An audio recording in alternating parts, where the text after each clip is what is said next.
اطاعت کا حکم ہے. کیا بولیے؟ 40 آیتیں ہیں جن میں اطاعت کا لفظ اطیعوا کے ساتھ یا یطیعون یا تطیعون اطاعت کے ساتھ. اب یہ بات بڑی توجہ طلب ہے. ان 40 آیتوں میں 22 آیتیں ایسی ہیں. کتنی؟ کل کتنی ہو گئی؟ 40 جن میں اللہ نے اطاعت کا حکم دیا ہے لفظ اطاعت کے ساتھ. اب ان 40 میں 22 آیتیں ایسی ہیں جن میں اللہ تعالیٰ نے اپنے اور اپنے محبوب دونوں کی اطاعت کا حکم اکٹھا دیا. یعنی اطیعوا اللہ و اطیعوا الرسول. کیا؟ بس اطیعوا اللہ و اطیعوا الرسول. یہ ایک مثال دے رہا ہوں آپ کو. 22 آیتیں ایسی ہیں جس میں اللہ نے اپنے اور اپنے حبیب کی اطاعت کا حکم اکٹھا دیا ہے. سمجھ گئے؟ مختلف صیغوں میں. باقی کتنی بچی؟ 18 آیتیں. 18 آیتیں ایسی ہیں جن میں صرف اطاعت رسول کا حکم ہے. اس میں اللہ نے اپنی اطاعت کا نام نہیں لیا. 18 آیتوں میں صرف رسول کی اطاعت کا حکم ہے. اللہ کی اطاعت کا ذکر بولیے نہیں ہے. یہ میں قرآن بتا رہا ہوں. اب آپ جا کر میری کتابوں میں ساری چیزیں میں نے درج کر دی ہیں مگر آپ کو بتا دیا. اب وہ جم کو اٹھا لیں گے المفرس قرآنی آیات کو اور اطاعت کی ساری آیتیں نکال دیں گے. میں نے خلاصہ بتا دیا.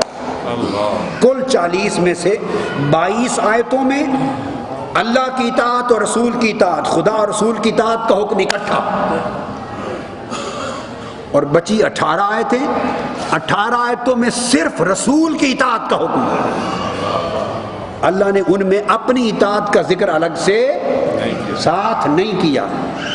40 آیتیں ختم ہو گئی. ایک آیت بھی پورے قرآن میں الحم سے والناس تک ایک آیت بھی ایسی نہیں جس میں اللہ نے صرف اپنی اطاعت کا حکم دیا ہو بغیر اطاعت رسول کے. آج لوگ بہت گمراہ ہو گئے اور لوگوں کو گمراہ کر رہے ہیں کہ اللہ کی اطاعت کافی ہے, ہمیں قرآن کافی ہے, سنت کی ضرورت نہیں, رسالت کے حکام کی ضرورت نہیں, خدا کافی ہے, قرآن کافی ہے. ارے خدا اور قرآن کو صرف اس کو کافی سمجھنے والوں, اگر قرآن کافی ہے تو قرآن کی سنو کہ کہتا کیا ہے. سبحان اللہ. اگر واقعی قرآن کو کافی سمجھتے ہو تو قرآن کو سنو کہ کیا کہتا ہے. قرآن 40 جگہ کہتا ہے, 22 جگہ کہتا ہے کہ خدا اور رسول کی اطاعت کرو. 18 جگہ کہتا ہے صرف رسول کی اطاعت کرو. اللہ نے اپنی اطاعت کا ذکر نہیں کیا. اور الحم سے والناس تک جس کو کہتے ہو کہ خدا کافی اور رسول کافی ہے, اس خدا نے پورے قرآن میں ایک آیت بھی ایسی وارد نہیں کی جس میں اس نے کہا ہو کہ صرف میری اطاعت کافی ہے. تو یہ کون سا قرآن لے آئے ہیں آپ؟ پورے قرآن میں ایک آیت نہیں جس میں اللہ پاک نے صرف اپنی اطاعت کا حکم دیا ہو بغیر اطاعت رسول کے. اس کے برعکس 18 آیتوں میں رسول کی اطاعت کا ذکر کیا ہے بغیر اپنی اطاعت کے ذکر کے. سبحان اللہ. اب آپ سوچ رہے ہوں گے اس کی حکمت کیا ہے. یہ سوال آ رہا ہے نا آپ کے ذہن میں, کتنی بڑی بات ہے. کسی نے آج تک آپ کے ذہن میں بات ڈالی؟ بولیے جی نہیں. 22 مقامات پر اللہ اپنی اور اپنے رسول کی اطاعت کو جمع کرتا ہے اکٹھی. اس کا تو اشکال نہ رہا. حکم ہو گیا کہ قرآن کا ایک ضابطہ ہو گیا کہ اللہ کی اطاعت بغیر رسول کی اطاعت کے کبھی بولیے ہو ہی نہیں سکتی. رسول کی اطاعت کے بغیر اللہ کی اطاعت کا سرے سے وجود ہی نہیں ہے. جیسے رسالت کے عقیدہ کے بغیر توحید کا کوئی وجود نہیں ہے. سو اللہ پاک نے جہاں ذکر کیا اپنی اور رسول کی اطاعت کا اکٹھا ذکر کیا. اب آ گئی بقیہ 18 آیتیں. ان میں صرف اطاعت رسول کا حکم آیا. کیا؟ اطاعت رسول کا. اس میں اللہ نے اپنی اطاعت کا ذکر کیوں نہیں کیا؟ جبکہ اپنے معاملے میں ایک آیت بھی ایسی نہیں کہی جس میں اپنی اطاعت کا حکم دیا ہو رسول کی اطاعت کا ساتھ ذکر نہ ہو. ایک بھی آیت نہیں. اور رسول کے لیے 18 آیتیں صرف رسول کی اطاعت اور خدا کی اطاعت کا ذکر نہیں. ایسا کیوں؟ سن لیجئے، وجہ یہ ہے کہ خدا رسول کے بغیر ہے۔ جب رسول نہ تھے تب بھی خدا تھا، جب رسول نہ تھے تب بھی خدا تھا، اور خدا کسی کا محتاج نہیں، خدا کو کسی نے خدا نہیں بنایا، خدا کو کسی نے خدا نہیں بنایا۔ اللہ احد، قل هو اللہ احد، اللہ الصمد، بے نیاز ہے، لم یلد ولم یولد ولم یکن لہ کفوا احد، اس کو کسی نے خدا نہیں بنایا، وہ از خود خدا ہے، خالق و مالک ہے۔ اگر وہ اپنی اطاعت کا حکم دے دیتا صرف، اور ساتھ رسول کی اطاعت کا حکم، ایک آیت بھی ایسی قرآن میں ڈال دیتا، ایک آیت بھی، کہ اس رسول کی اطاعت کے بغیر اللہ اپنی اطاعت کا حکم دے دیتا، تو بہت سے یار لوگ جو رسول سے منہ پھیرنے کے لیے تیار بیٹھے ہیں اور اطاعت رسول اور سنت رسول کی حجیت کا انکار پر تلے ہوئے، اور صرف کہتے ہیں بس قرآن کافی ہے، خدا کافی ہے، اور لوگوں کو گمراہ کر رہے ہیں۔ اگر ایک آیت ان کے ہاتھ چڑھ جاتی، اس کو دلیل بنا لیتے، 39 آیتیں چھوڑ دیتے، وہ آیت بھی تو قرآن کی آیت ہونی تھی نا، وہ تو غلط تو نہیں تھی نا، بے شک ایک ہی تھی، اسی کو بنیاد بنا کے عمر بھر یہ تعلیم دیتے کہ خدا کی مانو، رسول کی ضرورت نہیں ہے، قرآن کو مانو، سنت کی ضرورت نہیں۔ تو لوگ رسول سے منہ موڑنے کا راستہ نکال لیتے ہیں، اس لیے اللہ پاک نے ایک آیت بھی ایسی نہیں رکھی جس میں اپنی اطاعت کا حکم دے اور رسول کی اطاعت کا نہ ہو۔ اب آپ پوچھیں گے یہ بات سمجھ یہاں تک آ گئی؟ اب یہ جو 18 آیتوں میں صرف رسول کی اطاعت ہے اور اللہ کی نہیں، اس کی حکمت کیا ہے؟ اس کی حکمت یہ ہے کہ کوئی رسول از خود رسول نہیں بنتا، خدا از خود خدا ہے، رسول از خود رسول نہیں ہے، رسول خدا کے بلائے سے بنتا ہے، رسول خدا کا نمائندہ ہوتا ہے، رسول کو خدا بھیجتا ہے رسالت کے ساتھ اور رسول کی اطاعت کا حکم دیتا ہے، رسول خدا کی رضا کا مظہر ہوتا ہے، رسول خدا کی عطا کا مظہر ہوتا ہے، رسول خدا کے امر اور نہی کا حامل ہوتا ہے، خدا بولتا ہے تو رسول اپنی زبان سے اس کے بولنے کو ادا کرتا ہے، رسول کی کوئی بات اپنی طرف سے نہیں ہوتی، رسول جو کرتا ہے وہ خدا کا کرنا ہے، رسول جو بولتا ہے خدا کا بولنا ہے، رسول کی رضا خدا کی رضا ہے، رسول کی عطا خدا کی عطا ہے، رسول کا منع کرنا خدا کی منع ہے، رسول کا امر خدا کا امر ہے، رسول کے ہاتھ پر بیعت خدا کی بیعت ہے، رسول سے محبت خدا سے محبت ہے، رسول سے دوری خدا سے دوری ہے، چونکہ رسول کا ہر عمل خدا کا حکم ہے، اس لیے جب رسول کی اطاعت کا حکم دیا تو بھلا باری تعالیٰ اپنی اطاعت کا حکم ساتھ دے یا نہ دے، رسول کی اطاعت میں خدا کی اطاعت شامل ہے، رسول کی اطاعت میں خدا کی اطاعت، چونکہ فرمایا وما ارسلنا من رسول الا لیطاع باذن اللہ، رسول کو بھیجتا اس لیے ہے کہ اس کی بات مانی جائے، اس کی پیروی کی جائے، اور فرمایا من یطع الرسول فقد اطاع اللہ، جو کوئی رسول کی اطاعت کر لے، جو کوئی رسول کی اطاعت کرتا ہے اس نے اللہ کی اطاعت کر لی، پہلے مضارع من یطع الرسول اور اپنے لیے صیغہ ماضی تاکید کے ساتھ فقد اطاع اللہ، جو بھی رسول کی اطاعت کرتا ہے، رسول کی اطاعت کر کے اس نے خدا کی اطاعت کر لی، وہ شامل ہو گئی، رسول کی اطاعت میں خدا کی اطاعت شامل ہے، مگر بعض خدا کی اطاعت کا حکم آ جاتا تو رسول کی اطاعت خارج کر دی جاتی، اس لیے اللہ پاک نے لوگوں کا دھیان رسول کی طرف کرایا کہ رسول کے کہنے میں میرا کہنا شامل ہے، رسول میرے کہے بغیر کبھی نہیں کہتا۔ اب اس کو اگر سمجھنا ہو، میری ایک کتاب ہے الخطبۃ السدیدہ اصول حدیث میں، اب اس کو میں قرآن مجید سے آپ کو یہ نقطہ سمجھا دوں۔ مثلا رسول کے کہنے کو لیتے ہیں، قرآن نے کہا وما ينطق عن الهوى ان هو الا وحی یوحی، رسول کا قول، رسول اپنی خواہش سے کچھ نہیں بولتا، اپنی خواہش سے کچھ نہیں بولتا، جو بھی بولتا ہے وہ اللہ کی وحی ہوتی ہے،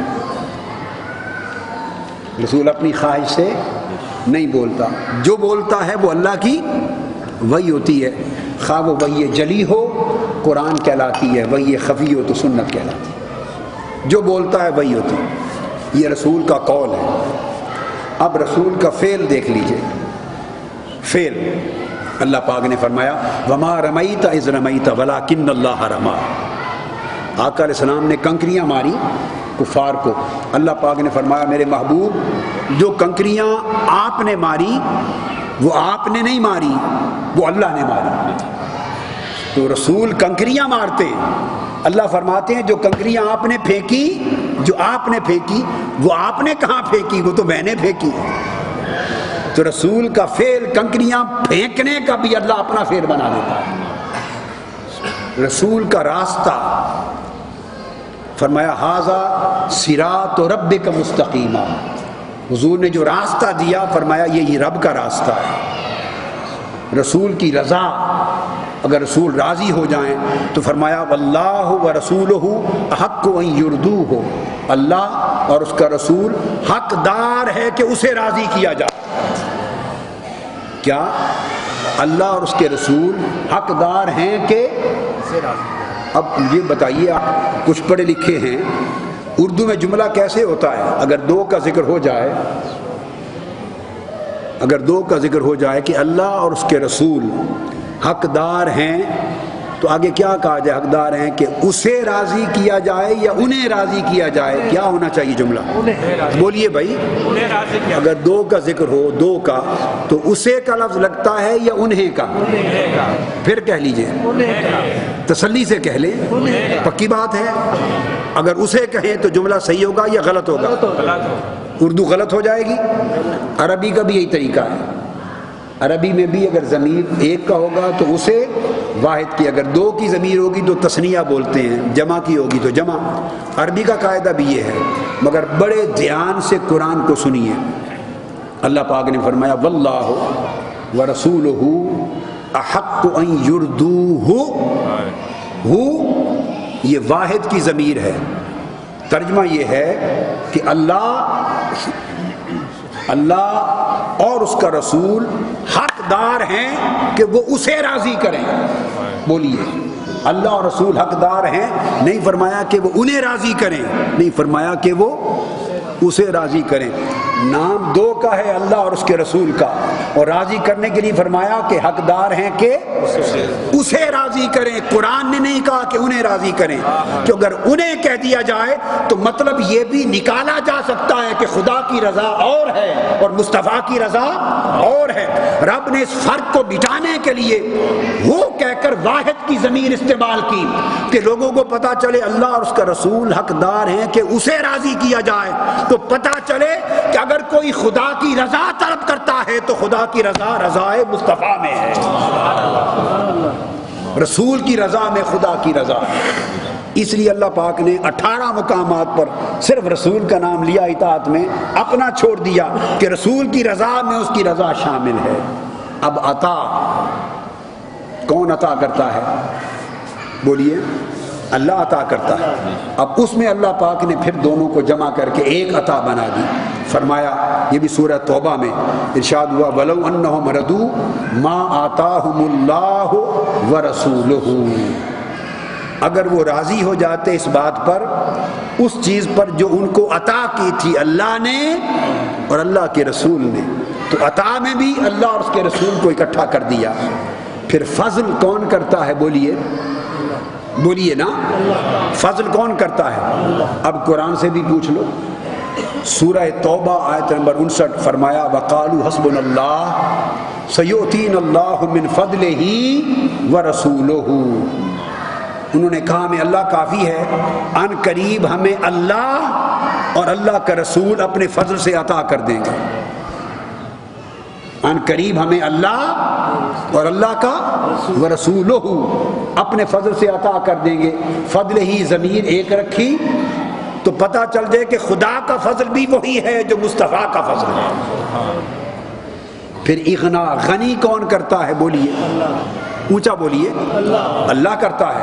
اب قرآن کی بات سن لیجئے، یہی سورہ توبہ آیت نمبر 74 فرمایا وَمَا نَقَمُوا الا ان اغناہم اللہ ورسولہ من فضلہ، کہ اللہ نے اور اللہ کے رسول نے اپنے فضل سے انہیں غنی کر دیا، اللہ اور اللہ کے رسول نے غنی کر دیا۔ اب بتائیے انعام کون کرتا ہے؟ کون انعام کرتا ہے؟ اب قرآن سے بھی پوچھ لیجئے، یہ سورہ احزاب آیت نمبر 37 فرمایا انعم اللہ علیہ وانعمت علیہ، اس پر اللہ نے انعام کیا اور اے میرے محبوب میرے رسول آپ نے انعام کیا۔ تو اللہ نے انعام میں بھی رسول کو اپنے ساتھ شامل کر لیا، ادب میں بھی شامل کر لیا، فرمایا یا ایھا الذین آمنوا لا تقدموا بین یدی اللہ ورسولہ۔ بعض اوقات جب مجلس میں حضور علیہ السلام ہوتے تو حضور کی گفتگو شروع کرنے سے پہلے کسی نے کوئی بات کر دی، حضور کے بولنے سے پہلے کوئی بول اٹھا۔ ایک واقعہ ہوا کہ رمضان کے روزے حضور نے ابھی شروع نہیں کیے، ان سے پہلے کسی اور نے روزہ رکھ لیا۔ ایک واقعہ ہوا، الگ الگ شان نزول ہیں کہ بقرعید کا دن ہے، حضور نے ابھی قربانی نہیں دی تو کئی صحابہ حضور کی قربانی دینے سے پہلے قربانی دے کر آ گئے۔ جب اللہ پاک نے دیکھا کہ میرے محبوب پر پہل کر رہے ہیں تو آیت نازل کر دی، فرمایا لا تقدموا بین یدی اللہ ورسولہ، لوگو اللہ اور اللہ کے رسول پر پہل نہ کیا کرو، خبردار اللہ اور اللہ کے رسول سے آگے نہ بڑھا کرو۔ اب بولیے کس سے آگے بڑھے تھے، رسول سے یا خدا سے؟ بھئی اللہ سے آگے کس نے بڑھنا ہے؟ نہ اللہ نے قربانی دینی کہ کوئی اللہ سے پہلے قربانی دے، نہ مجلس میں اللہ کلام کر رہا ہے کہ اللہ کے جملے سے پہلے کوئی جملہ بول اٹھے، نہ اللہ کے روزے ہیں کہ کوئی اس سے پہلے روزے رکھ لے۔ تو تقدم، پہل کرنا، آگے بڑھنا اللہ کی ذات کے ساتھ تو کسی کا ممکن ہی نہیں۔ یہ سارے عمل رسول پاک صلی اللہ علیہ وسلم کے لیے ہوئے تھے۔ اللہ پاک روکنا چاہتا تھا کہ رسول پر پہل نہ کیا کرو، مگر اپنا نام رسول کے نام کے ساتھ ادب میں جوڑ دیا تاکہ لوگوں کو پتہ چلے کہ رسول کا ادب صرف رسول ہی کا ادب نہیں، وہ خدا کا ادب بھی ہے۔ جو رسول کا ادب کرتا ہے وہ خدا کا ادب کرتا ہے، جو رسول سے محبت کرتا ہے وہ خدا سے محبت کرتا ہے، جو رسول سے غنی ہوتا ہے وہ خدا سے غنی ہوتا ہے، جو رسول کی عطا لیتا ہے وہ خدا کی عطا لیتا ہے۔ اس لیے تعظیم، ارشاد فرمایا لتؤمنوا باللہ ورسولہ وتعزروہ وتوقروہ، اللہ نے تعظیم میں بھی اللہ اور رسول کو جمع کر دیا۔ پھر بیعت کی بات آ گئی، بیعت رضوان میں 1500 صحابہ جمع تھے، آقا علیہ السلام کے دست اقدس پر بیعت لی۔ تو آپ کو معلوم ہے کس کے ہاتھ پر صحابہ بیعت لے رہے تھے؟ بولیے، رسول پاک کے دست اقدس پر بیعت ہو رہی ہے، اللہ کا ہاتھ تو نہیں تھا نا، رسول کا ہاتھ ہے۔ مگر فرمایا ان الذین یبایعونک انما یبایعون اللہ ید اللہ فوق ایدیہم، میرے محبوب اس درخت کے نیچے جو 1500 صحابہ آپ کے ہاتھ پر بیعت کر رہے ہیں، انہیں بتا دیں کہ وہ کسی اور کے ہاتھ پر نہیں، انما صرف خدا کے ہاتھ پر بیعت کر رہے ہیں۔ سبحان اللہ، رسول کے ہاتھ پر بیعت کرنا گویا خدا سے بیعت کرنا ہے۔ ید اللہ فوق ایدیہم، ان کے ہاتھ پر محبوب آپ کا نہیں میرا ہاتھ ہے، اللہ کا ہاتھ ہے۔